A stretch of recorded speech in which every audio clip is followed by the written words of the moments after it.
You find a woman, defenseless, laying on the ground. She seems cold. If anything, you could give her housing. It's not a safe location. If she remained out here, she could possibly be mugged. Or worse. She's in a dress, made for partying. She must have been in one, probably out clubbing, judging by how soundly she's sleeping on the ground. She's had a few drinks.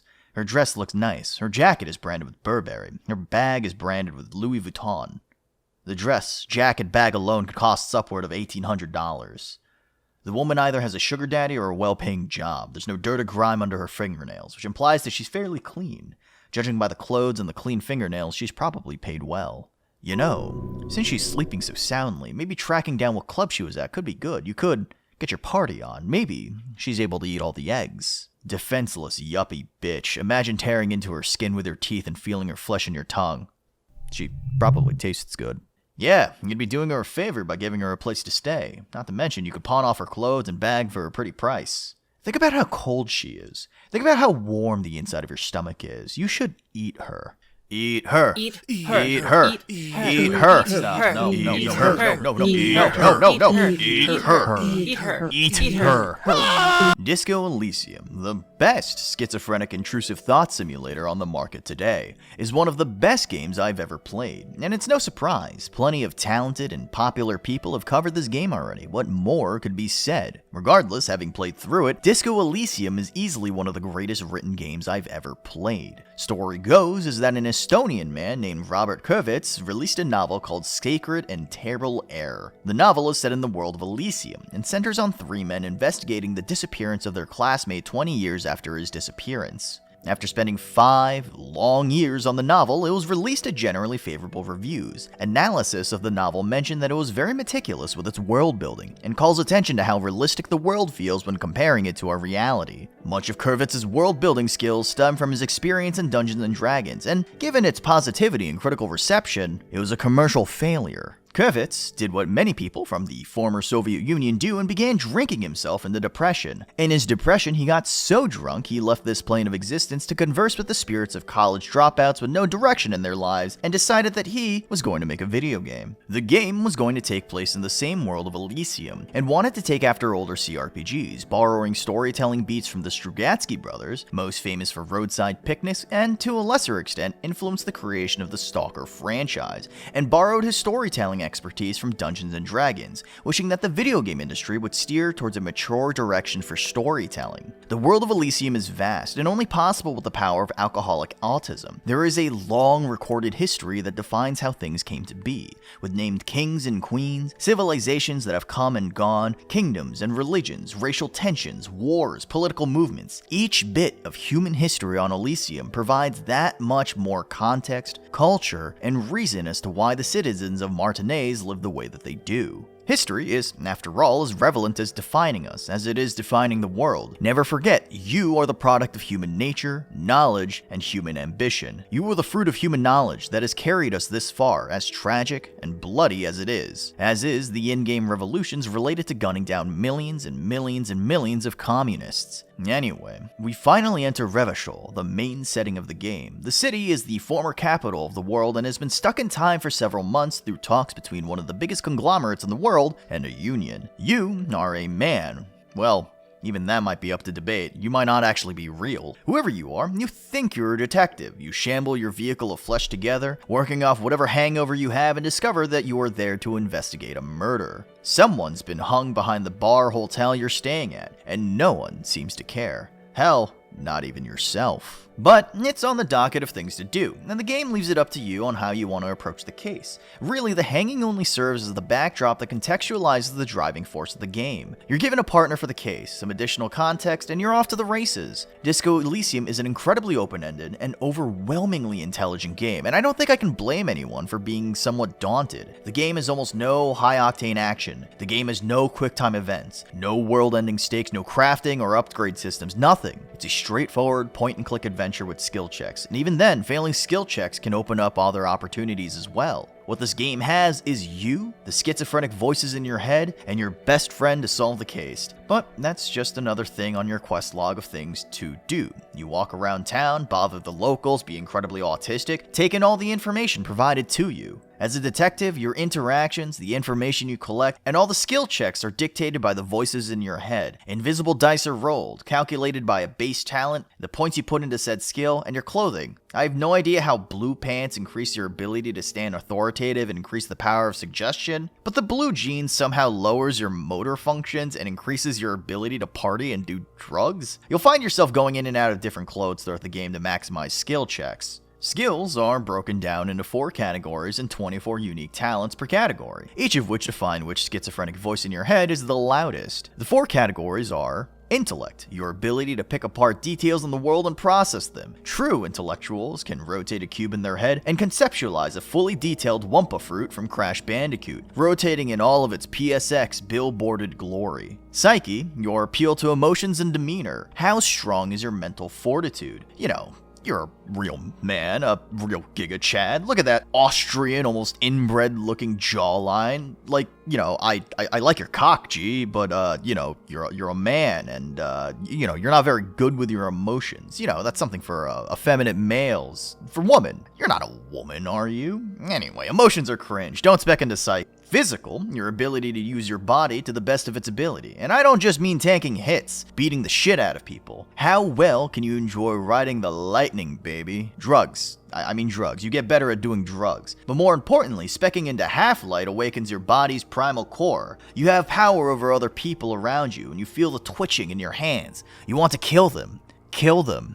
Kill them. Truth be told, despite this being a game about being a detective, you can realistically spec into nothing but physics. You have the brain of a Neanderthal, but good lord are you strong. Motorics is your ability to be dexterous. Are you good with your fingers? Or are you nimble? Or are you a subhuman lobotomite who can't even perceive doors in front of you? In all honesty, I wasn't joking about that. As much as you think that motorics might be worthless, hitting 0 perception will actually prevent you from seeing doors in the world. You technically can be a jack of all trades, but that makes you just okay at everything. It's better be great at a couple of things and make up for your shortcomings by putting on different clothes. Each category has unique skills that you can develop. Each skill is characterized as a voice in your head. Each of them speak to you, but they're the culmination of a fragmented human being doing their best to keep itself functioning. They argue about what the best course of action is. They work together and agree with each other about what to do. But they are infallible. They are your thoughts after all, and you can often be incorrect. Much of the dialogue in this game is how your thoughts and skills interact with you, how you process information. The more points you put into a skill, the more likely said skill will speak out. For example, drama is objectively a good skill to invest points into. Drama speaks like a Shakespearean clown, addressing you as my liege, taking small bits of information and really stretching out why it's an issue. You are an actor. You know how to ham up a situation in your favor by acting like an overdramatic theater kid. You can also pick up on people's lies, seeing through deceit. However, at a high enough level, you are rendered an insufferable cunt. You are a psycho that views the world as a stage and truth is merely an illusion. You are but a character in a play, and everyone is dancing to the tune of what the director wants. Empathy, on the other end, helps you to level with other people, understanding the problems and emotions that they feel. You can pick up on social cues. You can even argue that this is the anti-autism skill. Understanding social cues and other people might help you soften them up and allow you to be a little more likable. Keep it too low, and you're the most autistic person in a sea of autistic individuals. Every conversation will leave others uncomfortable, but raise it too high,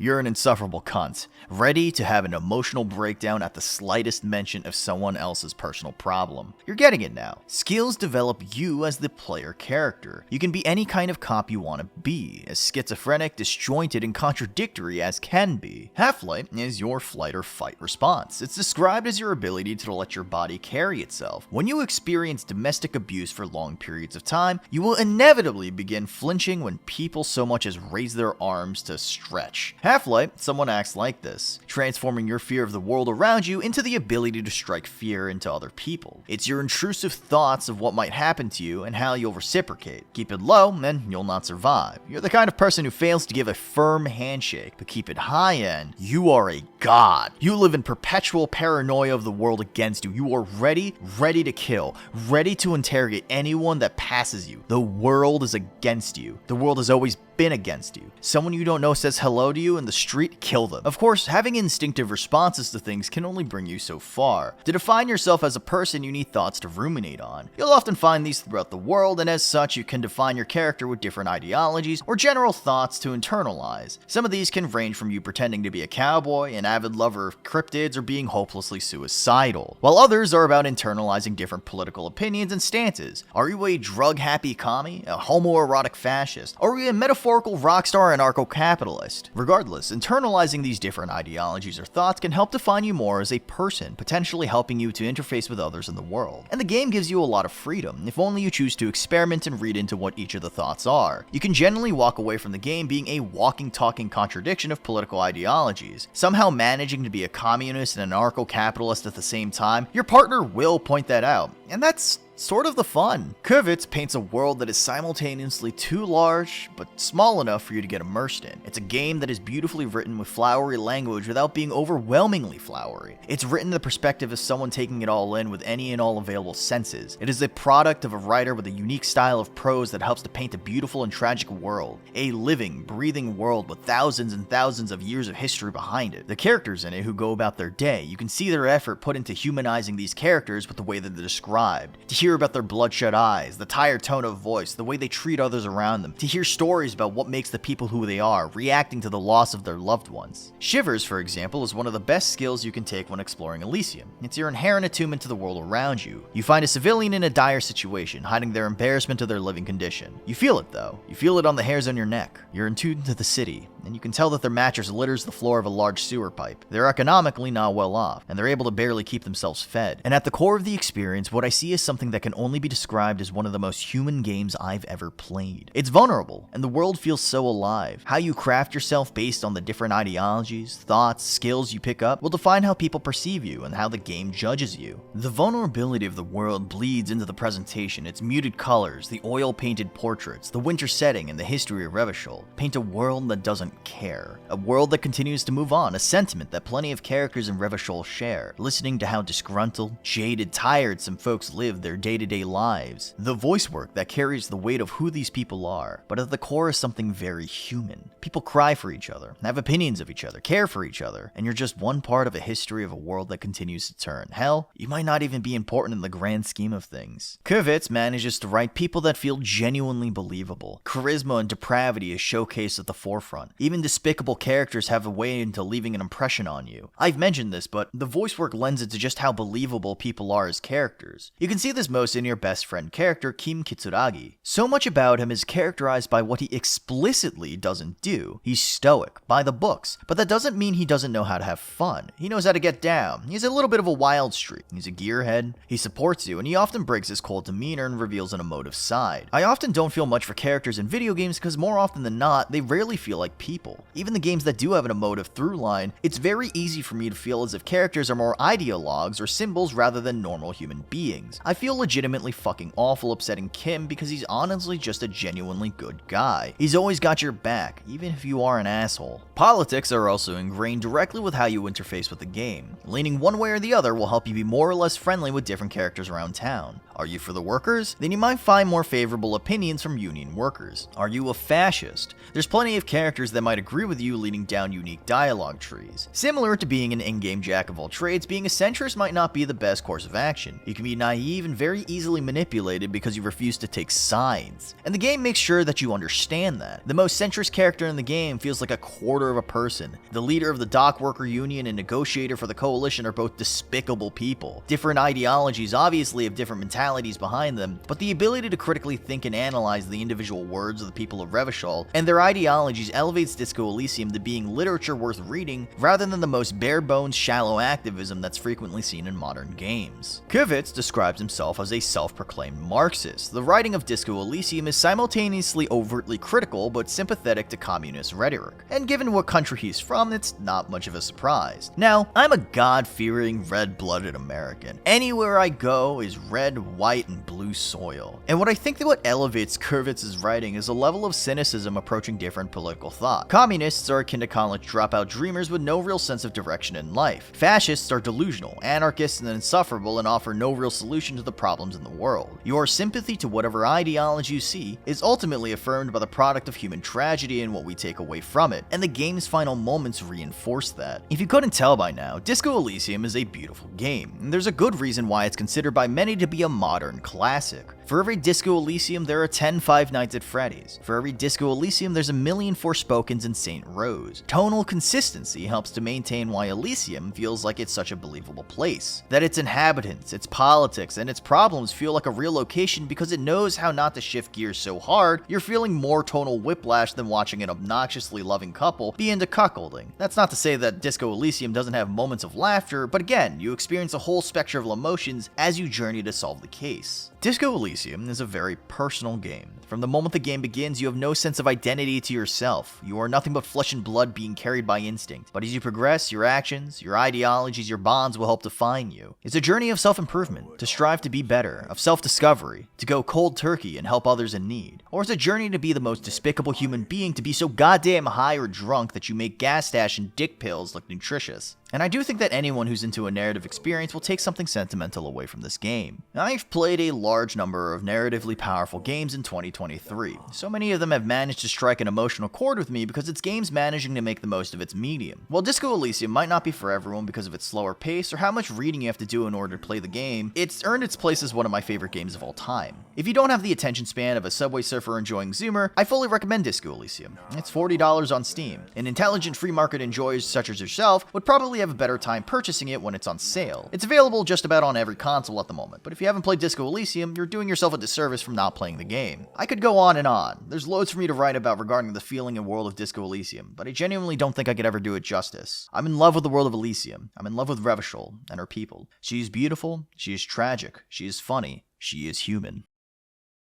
The review is now over. Happy New Year. Thank you so much for watching. This video was a little difficult for me to complete, and I didn't think it was as funny as some of the other stuff I've written. There'll be more content to come. I'm looking forward to making new videos in 2024. You can find me on Twitter, Twitch, where I play all sorts of retro games, cook, and talk about guns. And if you thought this was at least marginally enjoyable, consider subscribing. I'll see you in the next one. Thank you for watching, and as always, get the fuck off my roof.